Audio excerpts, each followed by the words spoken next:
Hey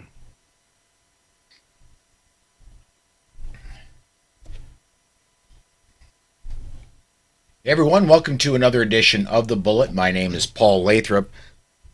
I'm the Deputy Director of New Media for the Second Amendment Foundation. Joining me today, honestly to talk to him, have him on the air, Paul Valone. Paul is Grassroots North Carolina. He's one of the people there. Also the author of the book, Rules for Anti-Radicals. I just myself got the book today. I've started reading it. It's honestly, if you're involved in the gun community, whether you consider yourself politically active or not, it's a book I believe you need to have and you need to go through. Paul, thanks for joining us today, man. Oh, the pleasure is mine. Thank you for having me, Paul. So let's get started. From the beginning of your book, you've started getting involved in what I'm going to call the politics around firearms in the 90s when the Clinton era assault weapons ban went through. That was your trigger, so to speak, to get you involved in gun politics, right?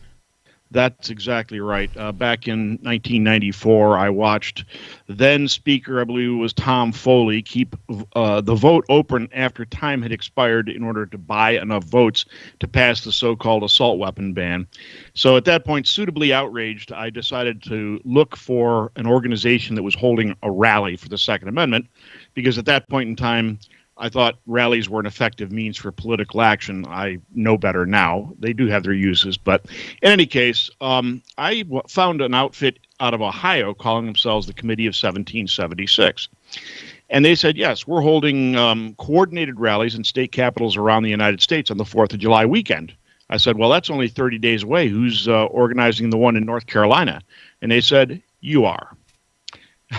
So with 30 days, two guys, and this, by the way, was before common use of the internet. Three guys put 1,000 people on the Capitol steps in Raleigh, had a very successful rally. We had the wherewithal to take names and use that as a list to start building a list and turn Grassroots North Carolina into a political nonprofit, a 501c4, and we've been pretty much kicking tail ever since. Yeah. And let me, by the way, I want to mention, we're starting to get comments, and I want to mention to everybody who's catching us live, if you want to get a question in for Paul, go ahead and comment on either the live Facebook or YouTube video, or if you're catching us somewhere else, go ahead and tweet with the hashtag Bullet Podcast, and we'll get your comment up. We'll ask Paul your question, and we'll get his reaction. Gerald over on the Facebook side just had a comment. He said, that ban pushed me to buy my first Glock 17. If you cannot have it, you've got to have one.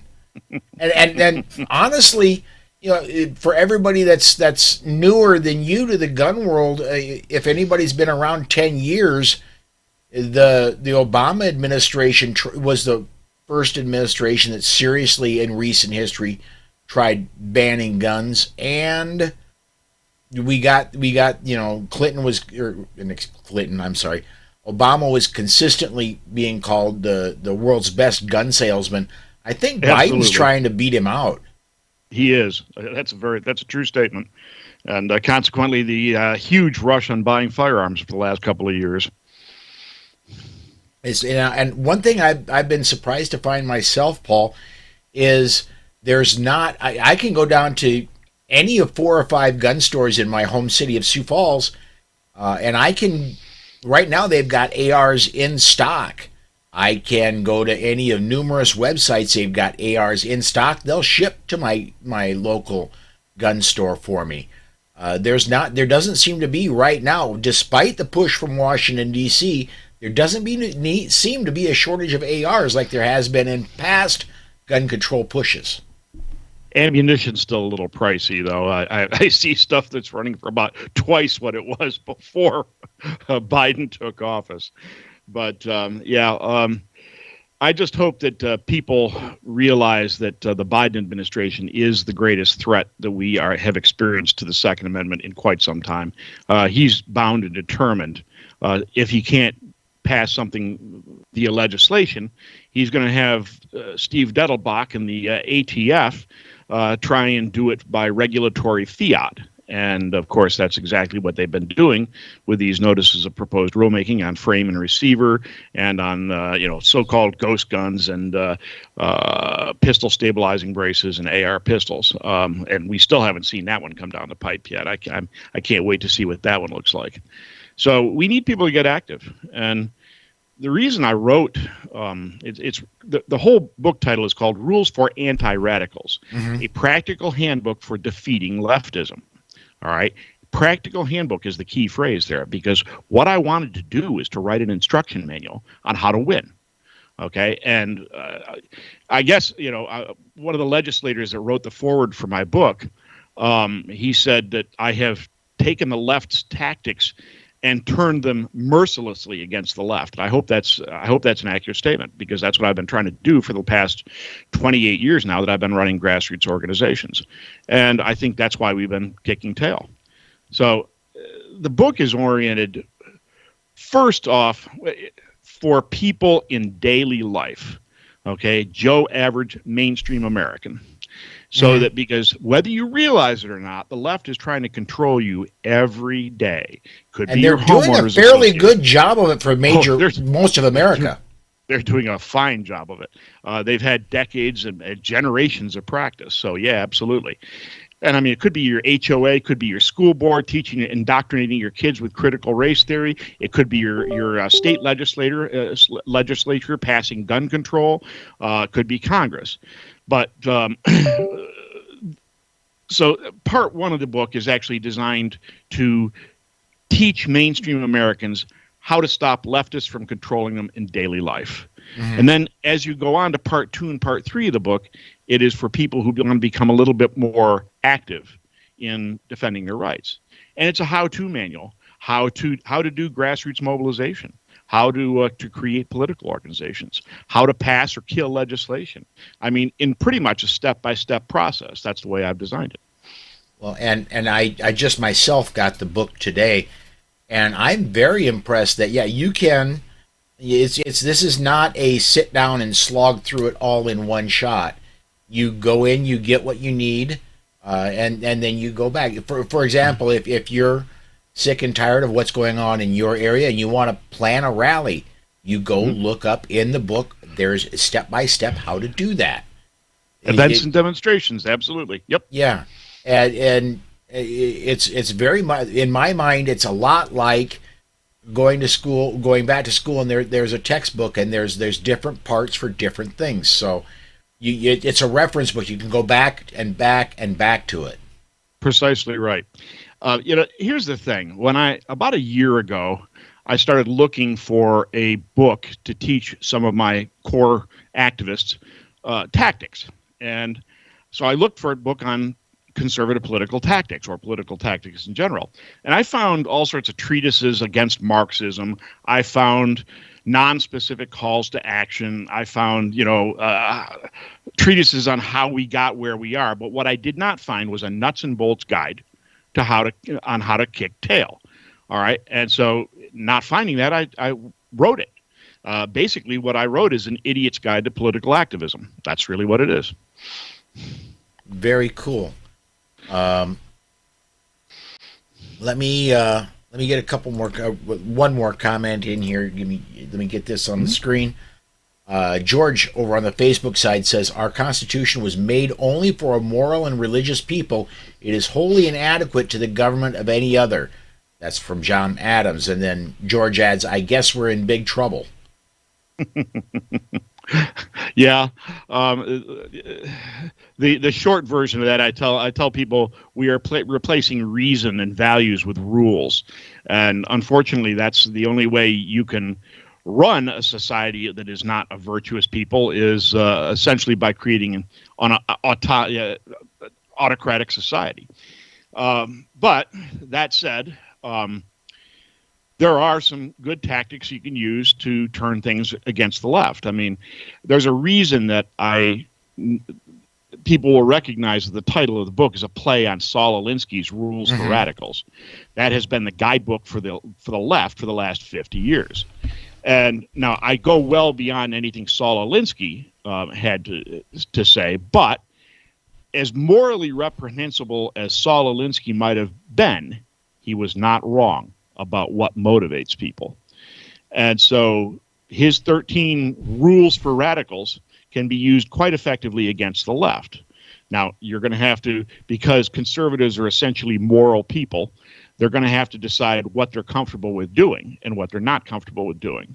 And everybody's got their limits. But that said, if you turn the left's tactics against them, I guarantee they hate that. Oh, absolutely they do.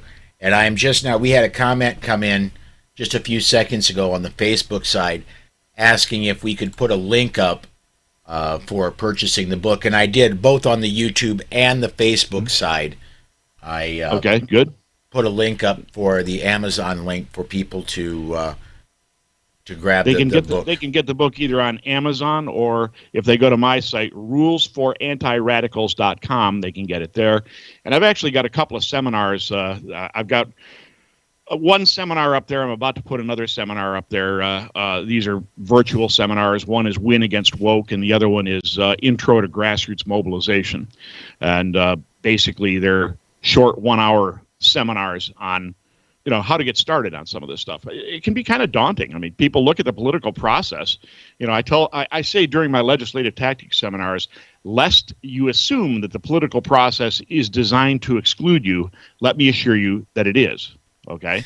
Yeah. And that's why when we write legislative alerts for people, I mean, basically, grassroots mobilization involves riling up the peasants with pitchforks, okay? That's what Patrick Buchanan called them, the peasants with pitchforks.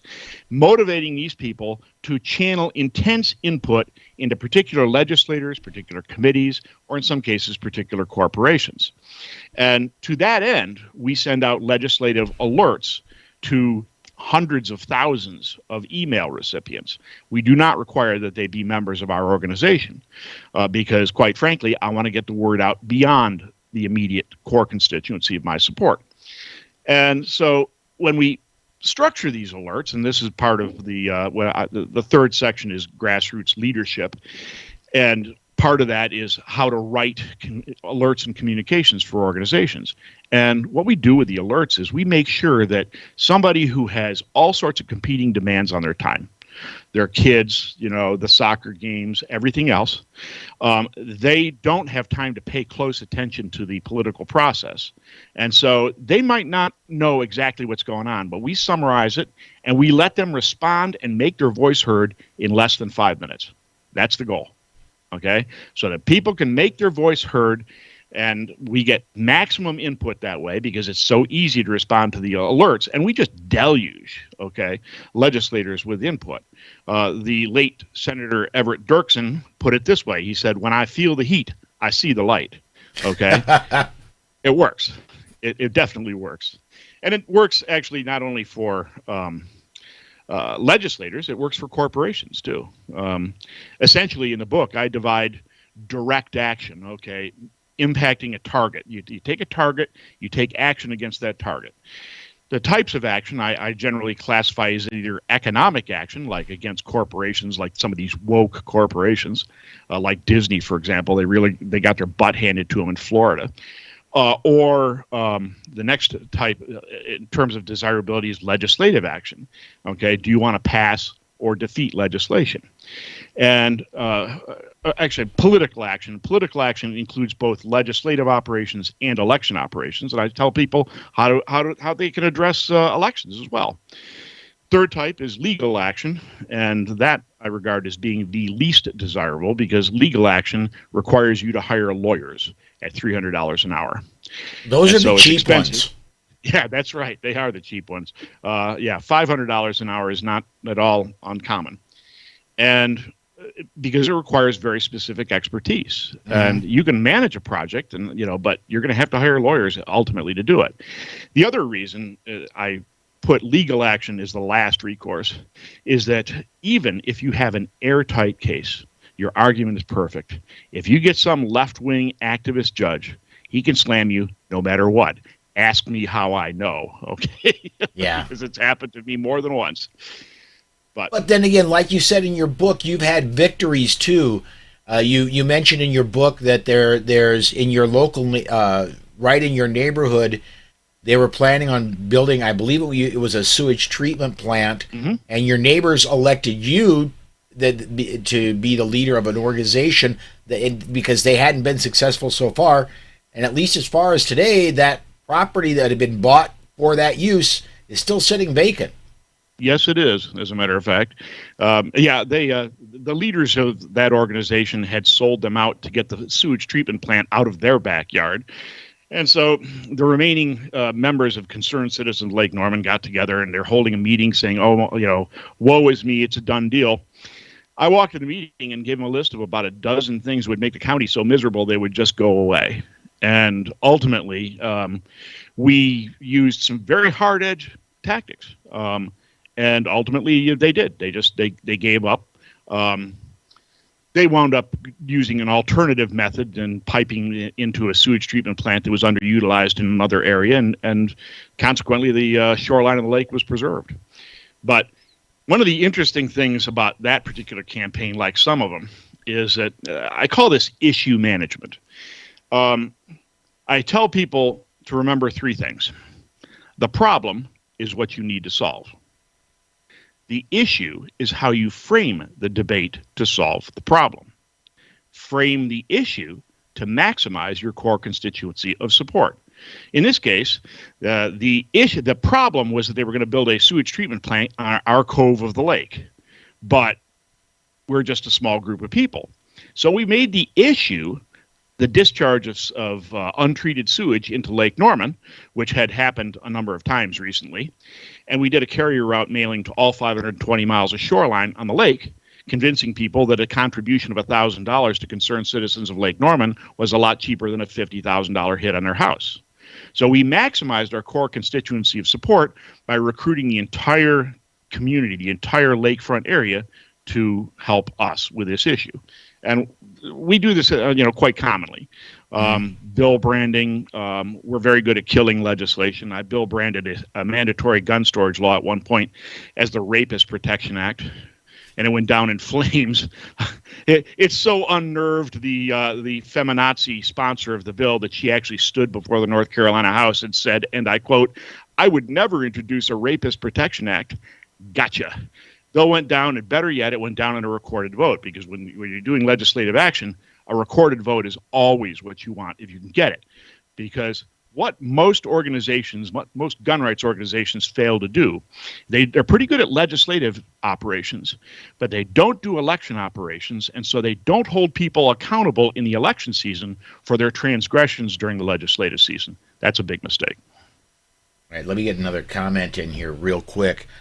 Michael over on the YouTube side wants to know, I'm driving now. If you're clicking, I'm stopped at a stoplight for a second. I definitely would like to know how to find the organization, that 1776 organization that you were referring to. I live present time in Columbus. Is that organization still around, Paul? No, unfortunately, it's not. I think Joe Corey was the guy who organized it, and they actually led up to a national rally in Washington in August in 1994, and it was very successful. It was successful because everybody was under a high level of threat. So he decided to do it again next year. And after he held the second rally, he actually did a presentation for the Gun Rights Policy Conference, at which he stood up for his presentation, and he said, "My topic is, if you rally, will they come? The answer is no." And with that, he sat down. Because what people don't realize is rallies can be useful for beginning an organization, but generally speaking, it's hard to get people to show up, especially if there's no immediate threat.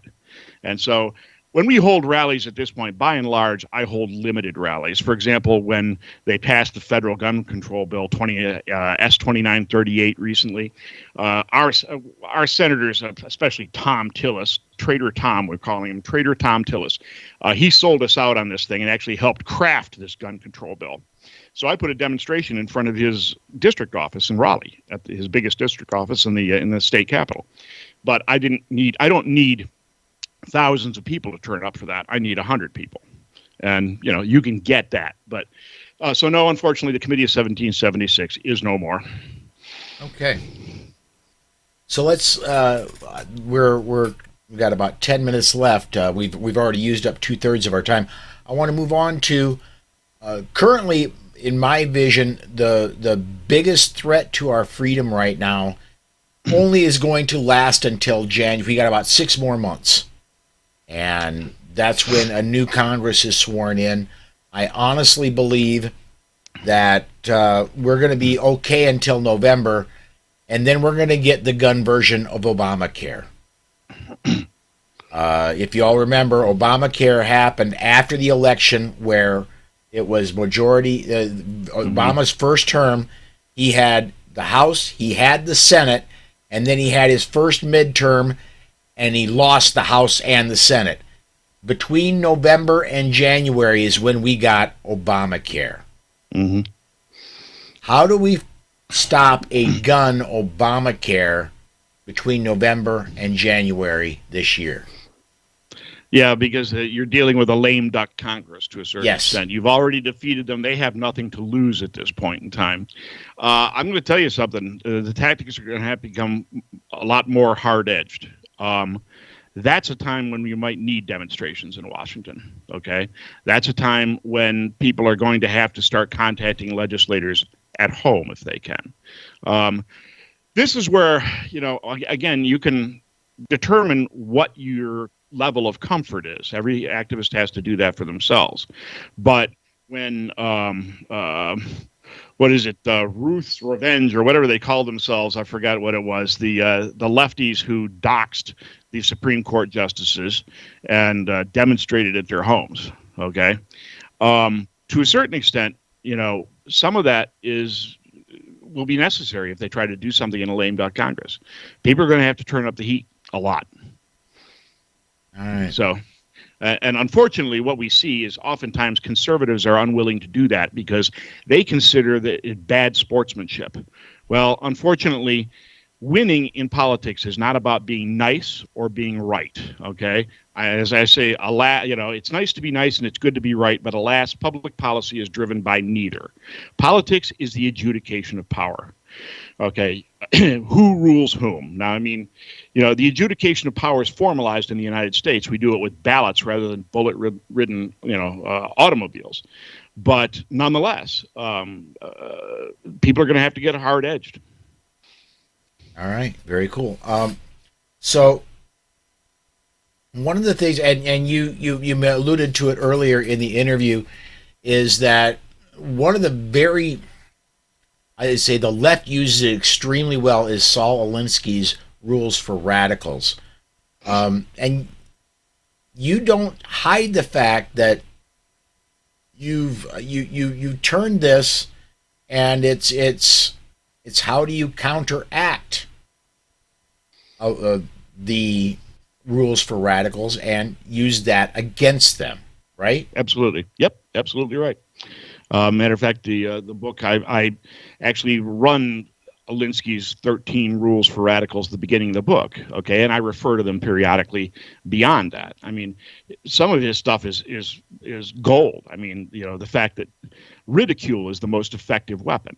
Oftentimes we're so serious about how we go about stuff, but it's really a lot more effective to make your opposition look like a complete idiot, which of course is relatively easy with Joe Biden, but that's another matter. So, there's a lot to be said about what Alinsky had to say. One thing that we call ourselves a no compromise organization. Now, Alinsky loved compromise. The left loves compromise. The reason they love compromise is that compromise, as they define it, is a process under which we lose less that we might have lost under their original proposal, but we still lose. And so, consequently, I encourage people to eschew compromise, okay, and become a no compromise organization. Stick to your principles. Never compromise your principles. I want to get a comment in over from Michael on the Facebook side. He's got a great point. When Republicans demonstrate, they're called insurgents. When Democrats riot and burn cities, they're called demonstrators. Mostly peaceful protesters, right? Yes. Yes, absolutely. We all recall what happened in Kenosha. We all recall Portland. Mm-hmm. And he's got a good point. We also have to make inroads with what I call the legacy media. I will not call mainstream media because they're not really anymore.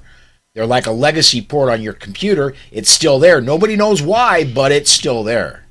Yeah. Yeah, I'd love to tell you there's an easy solution for that, but it's funny. I mentioned this in the book that I'm kind of like that frog that was in the pot of water that's gradually being heated. Over the 28 years I've conducted political activism, it wasn't immediately obvious how biased the media has become. They've actually become advocacy journalists where they don't even bother with objectivity or fairness anymore. Mm-hmm. They're out there to make it score political points. They consider objectivity to be antiquated. So the best I can tell you is that you're not going to win over the Washington Post, so don't even try. Just go do your stuff. All right. The bottom line is that education doesn't really matter in political action. Education is a poor instrument for political action. You will never educate a politician. All right. What matters is the adjudication of power to convince a politician that you are a serious person on serious business, that you have the numbers to back you up. Okay. You will deliver pain in the election season for what they do in the legislative season, and that you are not going away until the problem is solved. Well, and I want to get your opinion on something. One of the things then, I often, in political terms, I think there are two things that are crucial if you are a pro-gun rights person. There are two things that absolutely are crucial for you to be. Number one is you need to be registered to vote. Second thing is you need to be a lifetime member of the Second Amendment Foundation and a lifetime member of the NRA. The more numbers those organizations have, when they go to talk to people like Chuck Schumer, when they go to talk to people like Nancy Pelosi, millions of people will make those politicians take notice. Yeah, I tend to agree with you, and we all know the problems the NRA has been experiencing, heaven knows. And everybody is, quitting the NRA, and, I'm not giving a dime to Wayne LaPierre, yada, yada, yada. And I can understand it, because you're talking to a guy who's been persona non grata at NRA board meetings in Fairfax for decades now. That have been denounced many times because the NRA has been compromising and had all sorts of problems. That said, the strength of the gun lobby is measured to a certain extent by the strength of the NRA and organizations like SAF and some other ones. Okay, so yes, people need to join these organizations, and the "I don't want to be on a list" thing is nonsense. You're already on a list. Stand up, make your voice heard, and let's go to town. Amen. If you're not on a list, you're doing it wrong. Here. I'm sure I'm on every list. I tell people my goal is to be reviled in all the right places. There you go. We are quickly running out of time. Paul, on our way out, could you please remind everybody how to get your book? Either Amazon.com or rulesforantiradicals.com. Rulesforantiradicals.com.